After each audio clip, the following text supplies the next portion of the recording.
So Netero and the Hunters start bombing the Chimera ants like America does to other countries when they need oil. And just like America, a couple civilians might have got blown up. But you know, freedom, right? So Netero pulls up clean with the thought shorts on. And he's like, you know we gotta run these ones, right? Even though we're gonna focus on Gon's Hall of Fame crash out moment, I think we should also appreciate how well Netero was instigating. Bro didn't even say a word. All he did was thumb the ops, pause. Fingering towards the ops, pause. Pointing his thumb towards the ops. And Gon was just over here like, beep, beep, beep, beep, beep, beep. Crash out acquired. Now, hey, who am I to stop someone's vengeance? But y'all really gotta pull up on Pito? The one that cracked open someone's skull like an egg and had them going, the definition of knit 2 + 2 is, what's wrong with him? I think I broke him. You're stabbing his brain with TV antennas. What do you mean he's broken? She ripped off a man's arm so fast. His brain started having McDonald's Wi-Fi connection. It took this man like 5 seconds to go, whose arm is that?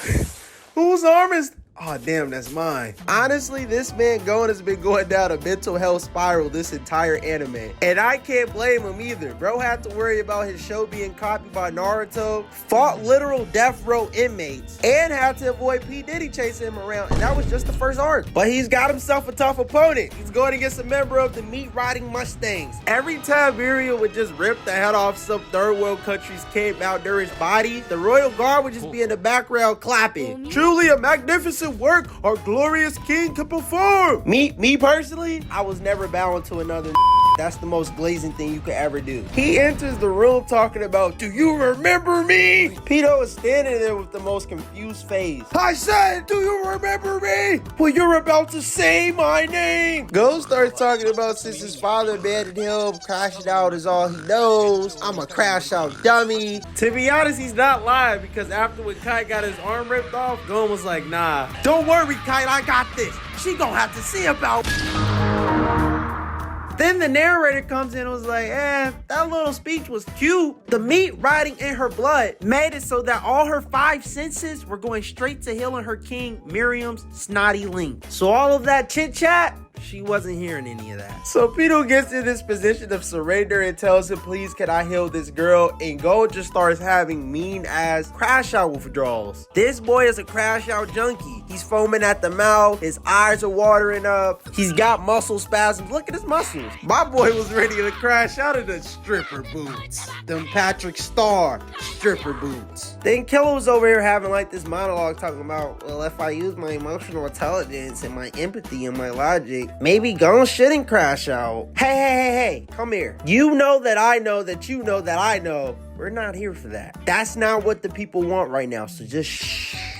Killua couldn't even finish his thoughts. Gon just starts charging up an attack. I'm not gonna lie, bro started to scare me a little bit. He's giving the energy that if Pito and Snotty were in a pool full of like puppies and babies and Pito was in there, he's dropping the toaster in there, no hesitation. Think Killua gonna stop him to my Gon, what about Kai? Then Gon says to Killua, you sound really calm. You sure you can call yourself a crash out cheerleader? Those pom-poms look like they're waving in the direction of the Mustang Re-Riders. Yeah, you should be questioning his loyalty to the crash out chariots. So why when it get to Kite, she was like, yeah, I can't fix him. And while this is happening, to make the scene a little funny, it was sad. It was sad at the time. But so when came and went, and Kite's dead body just flops over it.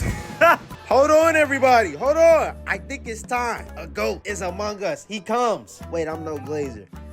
He does a little transformation. It was alright. It wasn't nothing too major. Pito meat riding, then Billy kicked in, and she goes, Miro might be the king of ants, but what I'm witnessing right now, what's in front of me right now, is the king of crash outs. I bet she was thinking, maybe I could do that surrender pose. That's not gonna save you now. He starts dropping crash out one-liners like, this is Kite's burial ground. I don't want to get your blood on his, so yours is outside. Holy moly, truly spoken like a true crash out. And she's like, what is that sound? What is it coming from? If this form had a name, it would be called the Duke Dennis. Nothing can stop him now. He's looks maxing.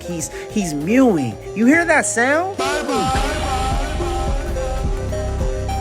Like P. Diddy at a club looking for struggling rappers to bend over for a record deal, she tries to sneak him from behind. But Gon said, "Nuh-uh, this the Duke Dennis form. This comes with booty protection, ensure it." I need to end this video now. He kicks this bitch into space. He punches her really hard, all over a guy that he only knew for about 3 hours. Truly the GOAT of crash outs.